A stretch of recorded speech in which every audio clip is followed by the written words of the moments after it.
இது என்ன அகலம்? எவ்வளோ தேவையோ அந்த அளவு அளந்துக்கோங்க. டேப் இரு, எத்தனை இன்ச்சில் கட் பண்ணணும்னு கேட்கு. 1.5 இன்ச். 1.5 இன்ச். 1.5 இன்ச் கட் பண்ணி கிராஸ் பீஸ் ஜாயின் பண்ணிட்டு ஒரு சைடு மடிச்சு எடுத்துக்கோங்க. தெரியல எவ்வளோ இன்ச்? மடிச்சு எடுத்துக்கோங்க. ஒரு 4 இன்ச்சுக்கு இருக்கணும். இது கொஞ்சம் நல்லாவே மடிச்சிருக்கோங்க. இதுவா இல்லை, நல்ல பக்கம் மேலே இது வச்சுக்கோங்க.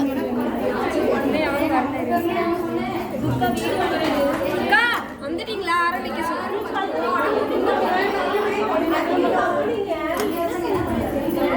ஆரம்பிக்கலாமா? இதில் வச்சுட்டு ஒரு 4 இன்ச் கிட்ட தைச்சுக்கோங்க. சரியா? 4 இன்ச்சுக்கு நம்ம இங்கே மடித்து தைச்சிக்கணும். 4 இன்ச்சுக்கு தையல் அடிக்கணும். ஆமாம்.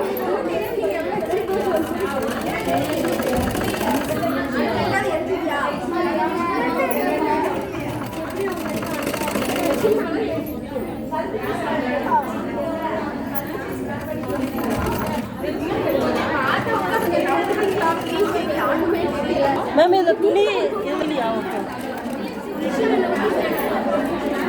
ஃபஸ்ட்டு வந்து 1.5 இன்ச்சுக்கு நம்ம எப்பயும் அந்த கழுத்து பீஸ் கட் பண்ணுவோம்ல, அந்த மாதிரி கட் பண்ணி ஒரு சைடு மட்டும் 4 இன்ச்சுக்கு தையல் பிடிச்சிட்டு அப்புறம் இங்கே வச்சு 4 இன்ச்சுக்கு. உங்களுக்கு கைக்கு துணி இருக்கா? இல்லையே, வேறு எதுவும் அதே மாதிரி. அதுதான் பிரச்சனை சார். புரியல, என்ன பிரச்சனை? 1.5 மீட்டர் தான் துணி இல்லைங்க கைக்கு. ஏன்னா இந்த என்ன சமோசாக்கு துணி போயிடுச்சுங்க. கைக்கு இல்லை, சமோசாக்கு துணி போயிடுச்சுங்களா, அதனால கைக்கு துணி.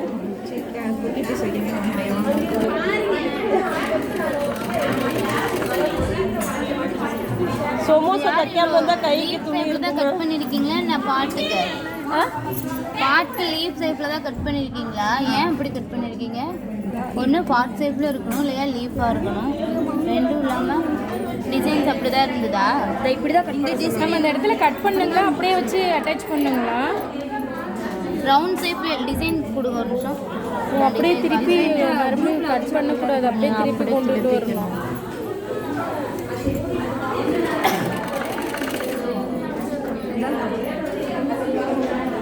ஷார்ப்பாக வந்திருக்கா?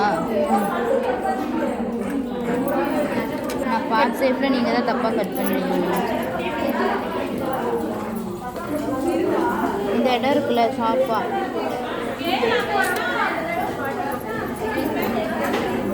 இது வரைக்கும் வந்துட்டு ஊசியை நிறுத்திட்டு அதுக்கப்புறம் இப்படி வி ஷேப்பில் எடுத்துக்கணும்.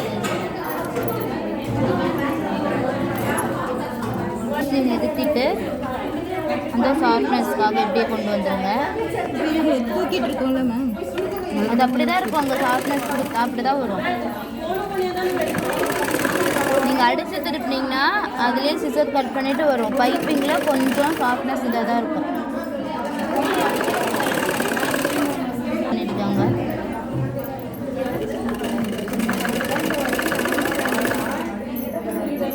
இந்த மெயின் துணி எடுத்துக்கணும். இப்படி மடிச்சுட்டு இருக்குல்ல, மடிச்சுட்டு இப்படி இந்த அளவுக்கு தெரியணும். இந்த பிசுறு மேலே இருக்கணும். இந்த பிசுரை கவர் பண்ணுற மாதிரி இந்த கிளாத் இப்படி வைக்கணும். இப்போ தொட்டு பாருங்கள், மொத்தமாக இருக்கா? எல்லாம் எப்படி பண்ணுவாங்க, இதை தள்ளிட்டு இப்படி மட்டும் வச்சுருவீங்க. இதை தொட்டு பாருங்கள். அது வந்து என்ன ஆகும்னா, நீங்கள் வாஷ் பண்ணும்போது ஒரு மாதிரி சுருக்கமாக இருக்கும். ஆனால் என்ன பண்ணும், இது மேலே வச்சுட்டு வேணும்னா இது பெருசாக இருந்துச்சுன்னா லைட்டாக கொஞ்சம் ட்ரிம் பண்ணிக்கலாம்.